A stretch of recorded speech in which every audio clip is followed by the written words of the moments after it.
Hello! It's another week. It's another review. And this week I am reviewing Hereditary. Another movie that is not appropriate for children or anyone who is easily disturbed. I don't know why I keep picking these movies. But it's fine. We'll review it anyway.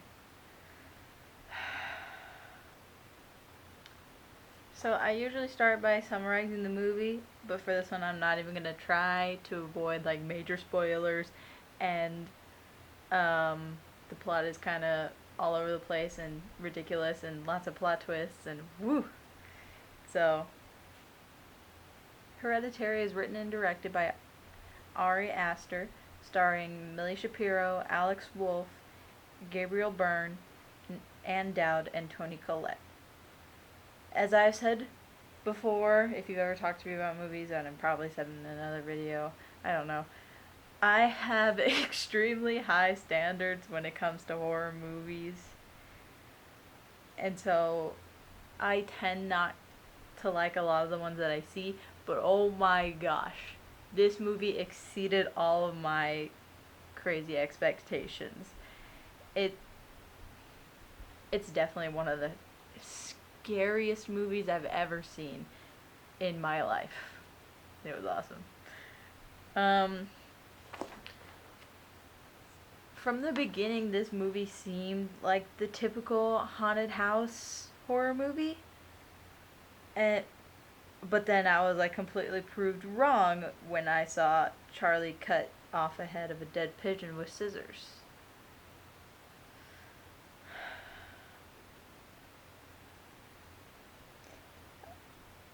Like, it's like this movie is so misleading sometimes, and that's what made it great because it kept me guessing and guessing and guessing. And every time I tried to guess what would happen, I was always wrong. Always wrong. So the way that Hereditary is written, I think that it was meant to mislead the viewers. And there are so many little subtle hints on top of some like big hints when you get to know more of the characters, or like the camera shows something, and as the movie goes on, um, it all starts coming together really gradually to the to like a really terrifying resolution. And it still blows my mind because it starts out one way and ends in a like something completely opposite.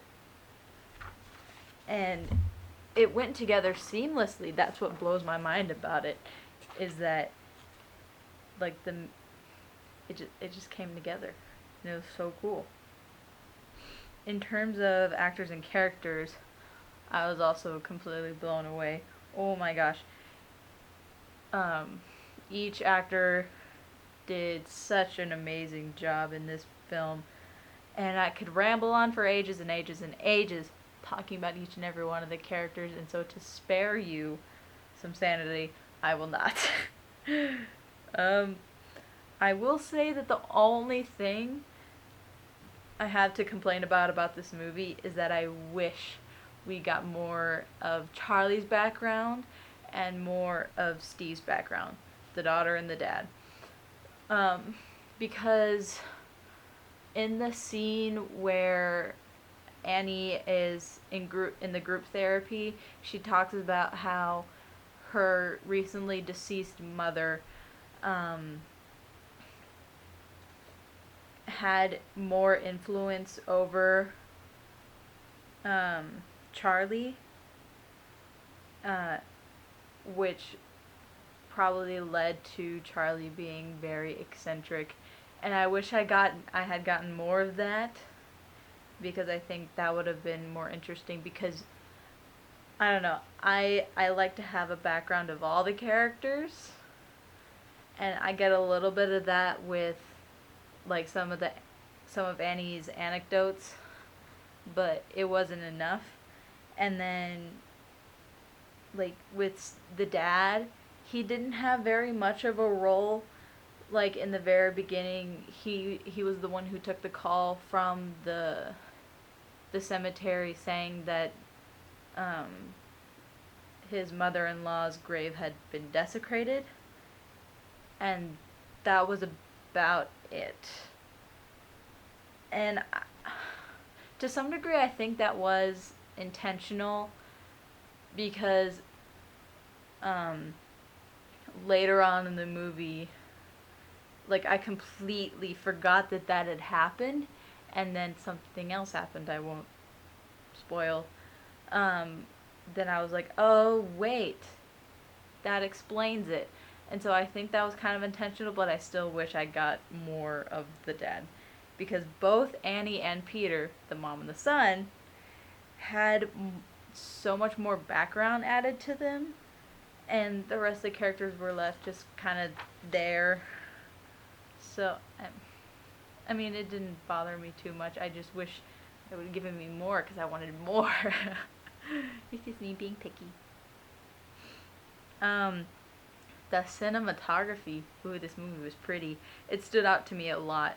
Like, I think my absolute favorite shot was um, in the very beginning of the movie, like the opening of the movie, and the camera. You don't know that, like the viewer doesn't know this at first, but the camera is in Annie's office where she builds like model houses and stuff for her job. And so the camera is zooming in on a model of their house where the movie takes place, and it goes into Peter's bedroom, and like the closer it zooms in, the more it becomes Peter's actual bedroom, and it looks so neat. I really liked that.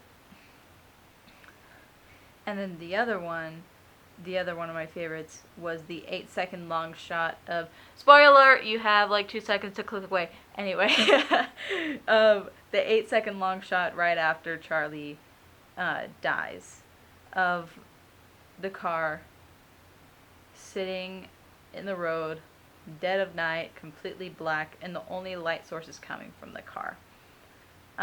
It's the shot is very wide, and you can kind of see some of the background, but it mostly just black with like the car's headlights, and it looks super cool.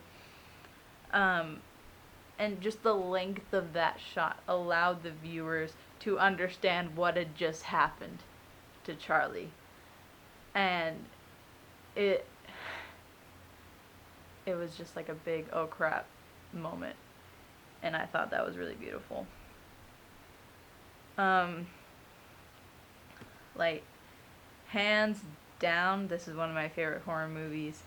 And like as I was writing this, I was talking to my friend, and he said that it's kind of an insult to call this a horror movie because it's so much more.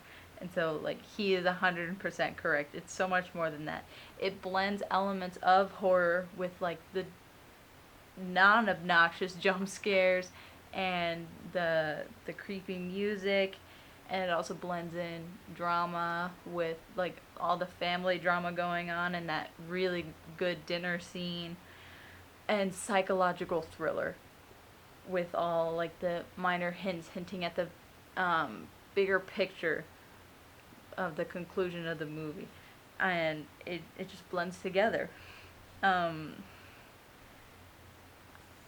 think I noticed a pattern of things I like. I like when things blend together, things that,